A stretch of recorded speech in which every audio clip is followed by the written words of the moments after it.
2009 में जब टाटा मोटर्स ने दुनिया की सबसे सस्ती कार के रूप में नैनो को प्रस्तुत किया तो उनका उद्देश्य भारत के मध्य और निम्न आय वर्ग के लोगों के प्राइवेट ट्रांसपोर्टेशन के बीच क्रांति लाना था, लेकिन यह सक्सेस नहीं हो पाया। इसके तीन प्रमुख कारण थे। प्रॉब्लम इन परसेप्शन, लोगों ने इसे सस्ती कार के रूप में ही देखा और इसके इनोवेशन और अफोर्डेबिलिटी के ऊपर ध्यान नहीं दिया। टेक्निकल एरर, कार जलने जैसे मल्टीपल इवेंट्स के कारण कंपनी के ब्रांड इमेज को बहुत बड़ा झटका लगा। सेल्स डिक्लाइन, 2013 में कंपनी के सेल्स में भयंकर गिरावट हुई और यह सिर्फ ईयरली सेल्स 9000 यूनिट से भी कम पे रह गई। ये प्रॉब्लम इस श्लोक से बिल्कुल मेल खाती है क्योंकि इसमें भी सत और असत की बात की गई है। कंपनी ने सत के ऊपर जो इनका इनोवेशन था, ड्यूरेबिलिटी थी, ब्रांड के ऊपर जो ट्रस्ट था और रिकॉग्निशन थी, उसके ऊपर इनको शुरू से ध्यान केंद्रित करना चाहिए था, लेकिन उन्होंने असत अवास्तविकता के ऊपर ध्यान केंद्रित किया, जो शॉर्ट टर्म मार्केटिंग प्रयास था, जिसके वजह से लॉन्ग टर्म सक्सेस को नजरअंदाज किया गया। तो क्या टाटा मोटर्स ये जानती थी कि उनके इस प्रॉब्लम का सॉल्यूशन महान भगवत गीता में दिए गए श्लोक नंबर 2.16 में छुपा हुआ है? अमेज़न पर अवेलेबल किताब कुरुक्षेत्र के बोर्डरूम, जो भगवत गीता के हर श्लोक का बिजनेस मैनेजमेंट ट्रांसलेशन बताती है, इस श्लोक का जो उसने ट्रांसलेशन बताया है एग्जैक्ट उनके प्रॉब्लम से मेल खाता है। ना सतो विदिते भावो ना भावो विदिते सत के सिद्धांतों के अनुरूप ही टाटा ने अपने innovation, ethical practice and customer centric approach के ऊपर ध्यान केंद्रित करके अपने कमिटमेंट लेवल को तो साबित किया ही, लेकिन उन्होंने कार के टैगलाइन दुनिया की सबसे सस्ती कार के रूप में इसे प्रेजेंट करके एक बहुत बड़ी चुनौती से सामना किया। ये कहानी है एक असफलता से सफलता की ओर बढ़ने वाली।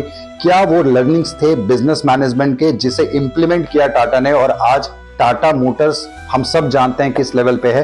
ये प्रॉब्लम है, ये प्रॉब्लम स्टेटमेंट है, ऊपर श्लोक है, उसका ओवरव्यू है, नीचे उसके 6 बिजनेस मैनेजमेंट लर्निंग्स है। वन बाय वन हम समझने की कोशिश करते हैं क्या भगवत गीता के 2.16 श्लोक के बिजनेस मैनेजमेंट लर्निंग टाटा के इस प्रॉब्लम से उन्हें बाहर निकालने में कामयाब रहे या नहीं। Business strategy and sustainable growth. Car का सपना देखने वालों को सस्ती कार का आकर्षण तो खींच लाया, लेकिन जल्दी जब प्रोडक्ट की गुणवत्ता पर सवाल उठने लगे तो लोगों का विश्वास डगमगाने लग गया। 2011 तक टाटा नैनो की सेल्स 74% से डिक्लाइन हुई और इनके annual sales less than 9000 units रह गई। लोगों ने बोला कि टाटा का अब अंत हो गया, लेकिन उस वक्त टाटा ने सस्ते को सुलभ में बदला और उन्होंने बहुत जल्द जेनेक्स टाटा नैनो लॉन्च किया, जिसमें advance features and better fuel efficiency दी गई। ये कार 22 kmpl का एवरेज दे रही थी और इसे मोर देन 22 कंट्रीज में एक्सपोर्ट करने की कोशिश की गई। Long term vision and corrective action business की सस्टेनेबिलिटी की नींव होते हैं। सस्ती नहीं, जो स्थायी हो वही सफलता की राह है। समय के साथ जो चले वही व्यापार की चाह है। इन्वेस्टमेंट इन ऑथेंटिक रिलेशनशिप। जब टाटा नैनो कस्टमर्स के साथ इमोशनल रिलेशन बनाने में नाकामयाब रहे, उस वक्त गाड़ियों के जलने की घटना ने कस्टमर के विश्वास को बुरी तरह से हिला के रख दिया। 2014 तक आते आते टाटा की monthly sales less than 500 units तक रह गई और ऐसा लग रहा था कि अब कुछ भी सही नहीं हो पाएगा। टाटा ने ग्राहकों के साथ डायरेक्ट कम्युनिकेशन करने का फैसला किया और उनके कंप्लेंट्स को प्राथमिकता दी। साथ ही साथ उन्होंने extended warranty and free servicing schemes के द्वारा कस्टमर का विश्वास दोबारा जीतने की कोशिश की। जनरेशन एक्स का जो फीडबैक आया था वो 90% लोगों ने पॉजिटिव फीडबैक दिया था। विश्वास जीतने के लिए ऑथेंटिसिटी एंड ट्रांसपेरेंसी सबसे बड़े हथियार होते हैं। सच्चे रिश्तों की नींव पर ही बनता है व्यापार का महल, विश्वास से ही रचती है सफलता की हलचल। Innovation in product development. सस्ती कार टैगलाइन होने के कारण लोग इसे कम गुणवत्ता वाली कार समझने लग गए और लोग इसे अपने स्टेटस के साथ जोड़ने में हिचकिचाने लगे। ये वो वक्त था जब टाटा को अपने नवाचार और गुणवत्ता पर फोकस करके इस ब्रांड को दोबारा स्थापित करना था। उन्होंने टाटा नैनो जेनेक्स पे इन्वेस्टमेंट किया, उस पे इनोवेशन किया। AMT better safety features and attractive interiors. बहुत जल्द टाटा नैनो ने AMT सेगमेंट वाली कार में सबसे ज्यादा किफायती कार होने में अपनी पहचान बना ली। 2015 में टाटा नैनो ने कहा कि 70% लोग जिन्होंने ये गाड़ी ली है उनकी जिंदगी की पहली गाड़ी थी। प्रोडक्ट में सही इनोवेशन होता है तो वो अस्थायी से स्थायी सफलता की ओर बढ़ते हैं। नवाचार की राह पर चलकर ही भविष्य को सुरक्षित बनाओ, समय के साथ कदम मिलाओ।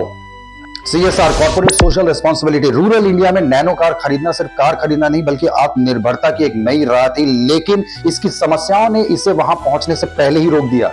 यह एक ऐसा मोड़ था जहां ब्रांड को रूरल इंडिया के लिए खुद को दोबारा रिलेवेंट बनाना था। टाटा मोटर्स ने रूरल इंडिया पर विशेष ध्यान दिया। उन्होंने किफायती EMI और रूरल फाइनेंस स्कीम शुरू की। 2016 तक नैनो 150 से अधिक रूरल मार्केट्स में अपनी जगह बना चुका था।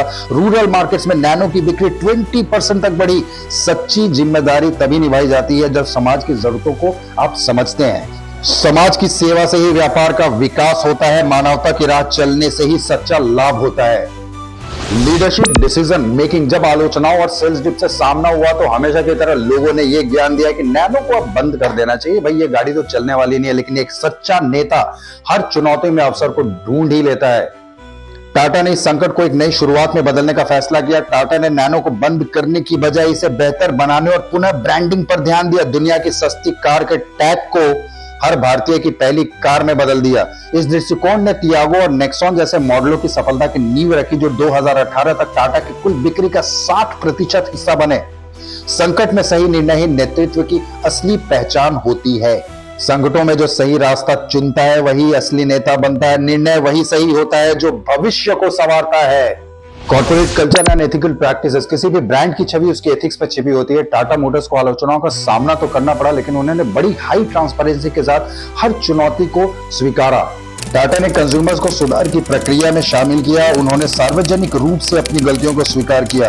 2015 में टाटा मोटर्स को भारत के मोस्ट एथिकल ऑर्गेनाइजेशन में स्थान दिया गया। नैनो के करेक्टिव स्टेप ने 15% ग्राहकों को वापस ब्रांड की ओर आकर्षित किया। नैतिकता और पारदर्शिता वह पुल है जो विश्वास को फिर से जोड़ते हैं। नैतिकता की संजीव छांव में ही व्यापार की सफलता छुपी होती है। वही स्थिरता का रास्ता दिखाती है जो सच्चाई से जुड़ी होती है। दोस्तों, टाटा मोटर्स के नैनो ब्रांड की ये सिर्फ एक व्यावसायिक यात्रा नहीं है, ये एक प्रेरणा है कि कैसे संकल्प, नैतिकता और स्थिरता किसी भी संकट को अवसर में बदल सकते हैं। नास्तो विद्यते भावो नाभावो विद्यते सतः। यह श्लोक हमें यह सिखाता है कि असली और स्थायी वही है जो समय, परिस्थिति और चुनौतियों के बावजूद अपनी सत्यता और समर्पण को बनाए रखता है। व्यवसाय में केवल लाभ नहीं बल्कि दीर्घकालीन दृष्टिकोण, प्रामाणिक रिश्ते और नैतिक प्रथाएं सफलता की गारंटी है। टाटा नैनो ने इस सिद्धांत को साबित किया और यह दर्शाया कि वास्तविक बदलाव और सफलता केवल स्थिरता और सच्चाई में छिपी होती है। यही सीख हमें अपने व्यापार में भी लागू करनी चाहिए। सच्चाई, विश्वास और नैतिकता के साथ हम किसी भी चुनौती को पार कर सकते हैं और दीर्घकालीन सफलता हासिल कर सकते हैं।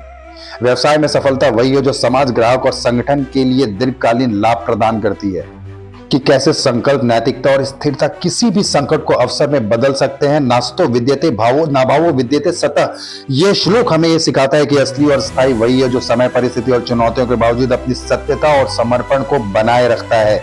व्यवसाय में केवल लाभ नहीं बल्कि दीर्घकालीन दृष्टिकोण, प्रामाणिक रिश्ते और नैतिक प्रथाएं सफलता की गारंटी है। आखिरकार सफलता वही है जो समय के साथ स्थिर रहती है और स्थिरता वही है जो सही मूल्य और विश्वास पर आधारित होती है।